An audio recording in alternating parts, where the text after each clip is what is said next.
Hi hello. അപ്പോൾ ഇന്ന് നമുക്കൊരു വ്ളോഗാണ് കേട്ടോ. കഴിഞ്ഞ വ്ളോഗ് കണ്ടിട്ടുള്ളവർക്ക് എന്തായാലും അതിൻ്റെ കണ്ടിന്യൂഷൻ ആയിട്ടാണ് ഞാനിന്ന് ചെയ്യുന്നത്. നമ്മളിന്ന് ആനക്കല്ലിലാണുള്ളത്. അമ്മമ്മ പോയതിന് ശേഷം ഞാൻ ഇതുവരേക്കും ചെയ്തിട്ടില്ല വീഡിയോ ആനക്കല്ല് വന്നിട്ട്. കാരണം ലോക്ക്ഡൗൺ സമയത്ത് ഞാനൊരു വീഡിയോ ഇട്ടിട്ടുണ്ടായിരുന്നു. അപ്പോൾ അത് കഴിഞ്ഞിട്ട് പിന്നെ വീടൊക്കെ റെഡിയാക്കിയിട്ട് ഇടാമെന്ന് വിചാരിച്ചിട്ട് പിന്നെ അമ്മമ്മ പെട്ടെന്ന് മരിച്ച്. ഇപ്പോൾ ഒരു കൊല്ലത്തിന് ശേഷം ഇപ്പോഴാണ് ഞാൻ വീഡിയോ ഇടുന്നത്. ഇന്ന് ശിവരാത്രിയും കൂടിയാണ്. അപ്പോൾ ഞാൻ എണീറ്റപ്പോൾ ഏകദേശം ഒരു 8:30 9 മണിയൊക്കെ ആയിട്ടുണ്ടായിരുന്നു കേട്ടോ. അച്ഛനും അതെ എല്ലാവരും എണീറ്റ് വരുന്നുള്ളൂ. പക്ഷേ അമ്മയും അതേപോലെ തന്നെ മേമയും നേരത്തെ എണീറ്റിട്ടുണ്ടായിരുന്നു. പിന്നെ പാറു എണീറ്റിട്ടുണ്ടായിരുന്നു കേട്ടോ. പാറു എന്ന് പറയുന്നത് എൻ്റെ രണ്ടാമത്തെ മേമയുടെ മോളാണ്. അവളാണ് ഇവിടെ നിൽക്കുന്നത് ആക്ച്വലി. പിന്നെ ഇപ്പോൾ വേറെ ആരും നമ്മുടെ ഇവിടെ നിൽക്കുന്നില്ല. അനിയൻ ബാംഗ്ലൂരാണ് ഉള്ളത്. അപ്പോൾ ഇവർ അടുക്കളയിൽ ഉള്ള പാചക പരിപാടികളിലാണ്. അപ്പോൾ നമ്മളുടെ അടുക്കളയാണ് ഇപ്പോൾ ഈ കാണുന്നത്. അടുക്കളയിൽ ഈ ഒരു ടൈലാണ് ഇട്ടിട്ടുണ്ടായിരുന്നത്. പിന്നെ ഇങ്ങനെ ഒരു ചെറിയ സെറ്റപ്പാണ് ഇത്. നമ്മുടെ സ്റ്റോർ റൂമാണ്. അന്ന് സ്റ്റോർ റൂം നമ്മളിതുപോലെ ഒരു കുഞ്ഞടുക്കള പോലെ ആക്കി വെച്ചേക്കുന്നതാണ്.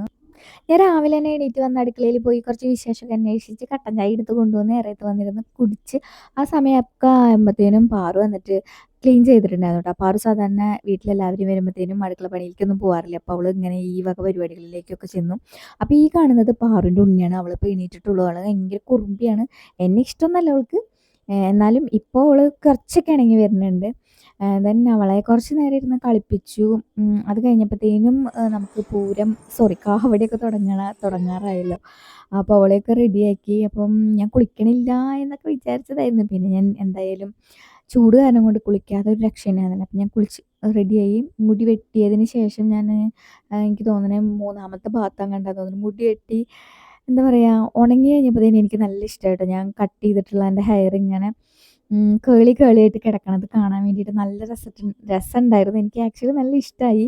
അഴിച്ചിടുമ്പോഴത്തേനും നല്ല രസമായിരുന്നു. അപ്പോൾ ഞാൻ സാധാരണ രീതിയിൽ ഞാൻ ശിവരാത്രി ആണെങ്കിലും ഞാനങ്ങനെ പകൽ പൂരം കാണാനൊന്നും പോവാറില്ല കേട്ടോ. ബാക്കി എല്ലാവരും പോവും. ഞാൻ പോവാറില്ല. കാരണം ഭയങ്കര വെയിലാണ്. തലവേദനയൊക്കെ എടുക്കുന്നത് എനിക്ക് തന്നെ അറിയാം. പിന്നെ എന്തിനാണ് വെറുതെ റിസ്ക് എടുക്കണമെന്ന് വിചാരിച്ചിട്ട് ഞാൻ പോവാറില്ലായിരുന്നു. പക്ഷേ ഇപ്രാവശ്യം നമ്മുടെ അഞ്ചു വന്നു. നമ്മുടെ വീടിൻ്റെ അടുത്തുള്ളതാണ് അഞ്ചു. അഞ്ചുവിനെ പറ്റി ഞാൻ മുന്നേ പറഞ്ഞിട്ടുണ്ടെന്ന് തോന്നുന്നു. വീഡിയോയിൽ കാണിച്ചിട്ടുണ്ടോ എന്ന് എനിക്ക് ഓർമ്മയില്ല. അപ്പം അവൾ വന്നപ്പോൾ പിന്നെ അവളെ കൊണ്ടുപോകാനായിട്ട് ആരുമില്ല. അവൾ കുറച്ച് ലേറ്റായിട്ടാണ് വന്നത്. അപ്പോഴേക്കും പാറും സംഘപരിവാരങ്ങളൊക്കെ പോയിട്ടുണ്ടായിരുന്നു. അപ്പോൾ അവളുടെ അച്ഛനും വന്നിട്ടുണ്ടായിരുന്നു. അപ്പോൾ അവൾക്ക് ഫുഡ് കൊടുത്തു. അപ്പോൾ കൂട്ടത്തിൽ ഞാനും കഴിച്ചു. അപ്പോൾ ഞാൻ റെഡിയായി അവളെയും കൊണ്ട് പോകാമെന്ന് വിചാരിച്ചു. അപ്പോൾ നമ്മളുടെ ഇതിൻ്റെ ഉള്ളിൽ നിന്ന് തന്നെ ഒരു സെറ്റുണ്ട്. നാസിക് ഡോളും കാര്യങ്ങളൊക്കെ ആയിട്ട് നല്ല രസമാണ്. ഇവിടെ എല്ലാവർക്കും കമ്മിറ്റിക്കാർക്ക് എല്ലാവർക്കും യൂണിഫോമൊക്കെ ഉണ്ട്. ആ യൂണിഫോം ഇട്ട് പിള്ളേർ കളിക്കണതിൽ. പിന്നെ കുഞ്ഞു പിള്ളേരല്ല പെൺപിള്ളേർക്ക് ഇങ്ങനെ ബ്ലാക്ക് ബനിയനൊക്കെ ആയിട്ട് ബാക്കിയുള്ളവർക്ക് അവരുടെ ഇഷ്ടത്തിന് അവർ കോസ്റ്റ്യൂമൊക്കെ റെഡി ആക്കിയിട്ടുണ്ട്. എല്ലാ കൊല്ലവും കോസ്റ്റ്യൂമൊക്കെ ഉണ്ട്. ഡാൻസും പാട്ടൊക്കെ ആയിട്ട് നല്ല രസമാണ്. കാണാനൊക്കെ നല്ല രസമാണ്. പിന്നെ ഇപ്രാവശ്യം ഞാൻ ശ്രദ്ധിച്ചൊരു കാര്യം എന്താണെന്ന് വെച്ച് കഴിഞ്ഞാൽ കാവടികൾ അധികം ഉണ്ടായിരുന്നില്ല. 3 4 കാവടി ഉണ്ടായിരുന്നുള്ളൂ. ഇത് ഈ വൈബ് ചെയ്യുന്ന പിള്ളേരാണ് നമ്മളുടെ എൻ്റെ മേമയുടെ മോളും അവളുടെ ഹസ്ബൻഡും പിള്ളേരും കേട്ടോ. അഞ്ജുനെ ആ കൂട്ടത്തിലേക്ക് പറഞ്ഞു വിട്ടിട്ട് ഞാൻ എന്ത് ചെയ്തെന്ന് വെച്ച് കഴിഞ്ഞാൽ ഇപ്രാവശ്യം ഞാൻ എല്ലാ സെറ്റും പോയി കണ്ടു. സത്യത്തിൽ ഞാൻ ഇതുവരയ്ക്കും ശിവരാത്രിക്ക് ഇങ്ങനെ തന്നെ പോയിട്ടില്ല. തന്നെ എല്ലാ സെറ്റും പോയി കാണിക്കും. കാരണം കുറേ ആൾക്കാരുടെ ഇടയിൽ കൂടെ പോയി നിൽക്കാനും നടക്കാനും നോക്കാനും പിടിക്കാനൊക്കെ കുറേ അതായത് അമ്മയുടെ അച്ഛൻ്റെ കൂടെ പോകുമ്പോഴുള്ള ഒരു പ്രശ്നങ്ങളുണ്ടായിരുന്നു. അപ്പോൾ ഇപ്രാവശ്യം അതൊന്നുമില്ല. ഞാൻ തന്നെ പോയി എൻ്റെ കയ്യിലുള്ള ഫോണും പിടിച്ച് എല്ലാം ഇതിനെന്താ പറയാന്ന് എനിക്കറിയില്ല. ഈ സംഭവം ഞാൻ കുറേ ക്ലിപ്പ് എടുത്തായിരുന്നു. എനിക്ക് നല്ല ഇഷ്ടമായി അതിങ്ങനെ പോണ കാണാൻ വേണ്ടിയിട്ട്.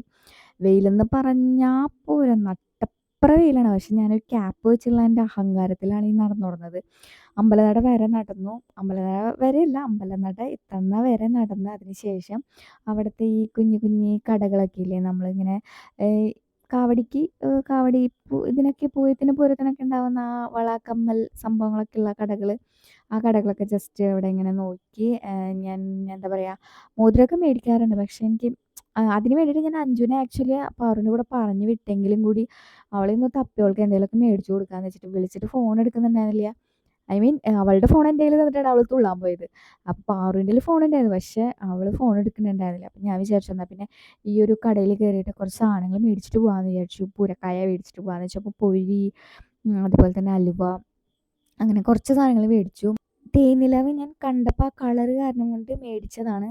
പക്ഷേ കഴിച്ചപ്പോൾ എനിക്കിഷ്ടമായില്ല. അങ്ങനെ കുറച്ച് സാധനങ്ങളൊക്കെ മേടിച്ചിട്ട് ഞാൻ വീട്ടിലെത്തി. ആക്ച്വലി വീട്ടിലെത്തിയപ്പോൾ ഏകദേശം ഒരു 3 മണിയൊക്കെ ആയിട്ടുണ്ടായിരുന്നു വീട്ടിലെത്തിയപ്പം. വീട്ടിലെത്തിയപ്പോൾ കുറച്ച് ഗസ്റ്റൊക്കെ വന്നിട്ടുണ്ടായിരുന്നു കേട്ടോ. അപ്പോൾ ഞാൻ രാവിലെ പോയപ്പോഴുള്ള കോലും ഇപ്പോഴത്തെ കോലുമാണ് ഈ കാണുന്നത് കേട്ടോ. ആഹാ അടിപൊളി.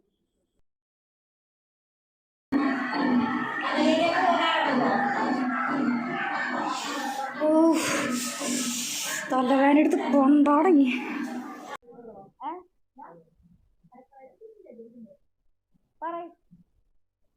എന്താ പറയാനുള്ള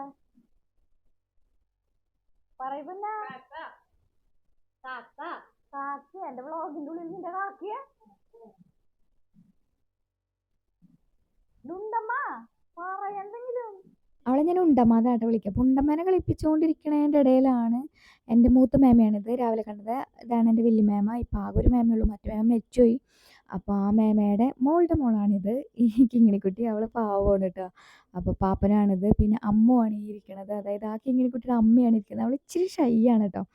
അപ്പോൾ ഇവരൊക്കെ ഞാൻ ആദ്യമായിട്ടാണ് കാണിക്കുന്നത് നമ്മളുടെ വ്ലോഗിൽ. ഇതൊക്കെയാണ് എൻ്റെ കുടുംബക്കാർ കേട്ടോ ആക്ച്വലി. അപ്പോൾ ഈ കള്ളിക്ക് ഭയങ്കര കുറുമ്പാണ്, വെറുതെ കറിയാ. ഫോൺ കണ്ടു കഴിഞ്ഞ് കഴിഞ്ഞാൽ അവൾക്ക് പിരാന്താണ്. അല്ല, എല്ലാ പിള്ളേരും ഇപ്പം അങ്ങനെയാണല്ലോ. അങ്ങനെ അവളെയും കുറച്ച് നേരം കളിപ്പിച്ചിരുന്ന്.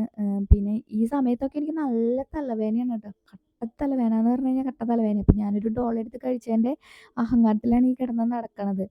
പക്ഷേ വൈകുന്നേരം എന്താ പറയുക, വൈകുന്നേരം ഞാൻ കാവടി കാണാൻ, സാധാരണ വൈകുന്നേരം ഞാൻ കുറച്ച് നേരമെങ്കിലും കാവടി കാണാൻ പോകാറുണ്ട്. ഓൾമോസ്റ്റ് ഒരു 12 മണി വരെയെങ്കിലും കാണാൻ പോവാറുണ്ട്. പക്ഷേ ഇപ്രാവശ്യം എനിക്ക് അതിനും കൂടെ പറ്റിയില്ല എന്നുള്ളത്. അപ്പം ഞാൻ വാങ്ങിയ സാധനങ്ങൾ ഞാൻ തിന്ന് ടെസ്റ്റ് ചെയ്ത് നോക്കിയതാണ് കേട്ടോ. സത്യത്തിൽ എനിക്കൊന്നും ഇഷ്ടമായില്ല. ഒന്നും ഇഷ്ടമായില്ല. കാത് വാങ്ങാറുണ്ട്. കാത് ഇപ്രാവശ്യം, കാതെന്ന് വെച്ചാൽ ഉഴുന്നുവട കേട്ടോ, അത് വാങ്ങിയില്ല ഇപ്രാവശ്യം. അങ്ങനെ കുറച്ച് നേരം പിള്ളേരെയൊക്കെ കളിപ്പിച്ചുകൊണ്ടിരുന്നു. ദെൻ കുറച്ച് നേരം ഞാൻ കിടന്നുറങ്ങി കേട്ടോ. ഒരു ഹാർഡ്ലി ഒരു അരമണിക്കൂർ കിടന്നുറങ്ങിയിട്ടുണ്ടാവുള്ളൂ. ഇവളൊക്കെ മേത്ത് കയറി മറിഞ്ഞ് മറിഞ്ഞ് അവസാനം എങ്ങനെയൊക്കെയോ എല്ലാവരെയും പിടിച്ച് കിടത്തി ഉറക്കി, അല്ലെങ്കിൽ രാത്രി പണി കിട്ടുമല്ലോ എന്നാലോചിച്ചിട്ട്. പാറുമണിന് മൂത്തൊരു ക്രാവും കൂടി ഉണ്ട് കേട്ടോ. അതിനെയാണ് ഇപ്പോൾ ഈ കാണുന്നത്. അവന് വണ്ടി ഭയങ്കര ഇഷ്ടമാണ്. അവൻ മിക്കപ്പോഴും വണ്ടിയിലാണ്, റോട്ടിലാണ്. എല്ലാവരും റോട്ടിൽ തന്നെയാണ് കളിക്കുക. പിന്നെ വലിയ വലിയ വണ്ടികളൊന്നും അധികം വരാത്ത കാരണം കൊണ്ട് ഒന്ന് ശ്രദ്ധിച്ചാൽ മാത്രം മതി. ദെൻ പിന്നെ ഞാൻ പിന്നെ രാത്രിയൊന്നും വ്ളോഗൊന്നും എടുത്തില്ല കേട്ടോ. കാരണം രാത്രി ഞാൻ പോയില്ല, തലവേദന എടുത്ത് എങ്ങനെയെങ്കിലും ഒന്ന് കിടന്നുറങ്ങിയാൽ മതി എന്നായിരുന്നു. ജസ്റ്റ് ഒന്ന് റൗണ്ട് ചെയ്തു മാത്രം. അച്ഛന് മരുന്ന് വാങ്ങാനുണ്ടായിരുന്നു. അപ്പോൾ അത് കാരണം കൊണ്ട് ആ ഒരു ഇതിൽ പോയി ഒന്ന് കറങ്ങി വേഗം വന്ന് വീട്ടിൽ വന്ന് കിടന്നുറങ്ങി ഒരു ഗുളികയൊക്കെ കഴിച്ച്. അപ്പോൾ തലവേദന പകൽ കണ്ട കാരണം കൊണ്ട് രാത്രി കാണാൻ പറ്റിയില്ല, മിസ്സായിപ്പോയി. എന്നാലും ഞാൻ ഹാപ്പി ആയിരുന്നു കേട്ടോ.